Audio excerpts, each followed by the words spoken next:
1788, 2 frégates françaises disparaissent de la surface de la Terre, pas de survivants, pas d'épave, rien. Que s'est-il passé? Eh bien, c'est l'histoire de Jean-François de la Pérouse. C'est en 1785, Louis XVI veut concurrencer l'anglais James Cook, donc il envoie la Pérouse avec 2 navires, l'Astrolabe et la Boussole, pour cartographier des régions mal connues ou encore découvrir de nouvelles routes maritimes. Pendant 3 ans, ils explorent l'Alaska, le Japon, la Californie. Il envoie souvent des comptes rendus à Louis XVI et après une escale en mars 1788 en Australie, plus aucune trace. La légende dit même que les dernières paroles du roi avant d'être exécuté en 1793 auraient été « A-t-on des nouvelles de monsieur de la Pérouse ?» Il faudra attendre 40 ans avant qu'un capitaine irlandais trouve des gardes d'épée et des médailles sur l'île de Vanikoro qui se trouve à 2000 km de l'Australie.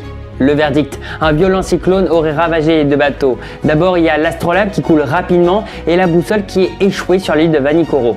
Une partie de l'équipage, dont sûrement Jean-François de la Pérouse, aurait vécu quelque temps sur l'île, puis aurait essayé de construire un radeau et essayé de s'enfuir par la mer, mais eux aussi seront morts disparus dans la mer. On a retrouvé les épaves, mais le destin des derniers survivants reste encore un mystère dans l'histoire de l'humanité.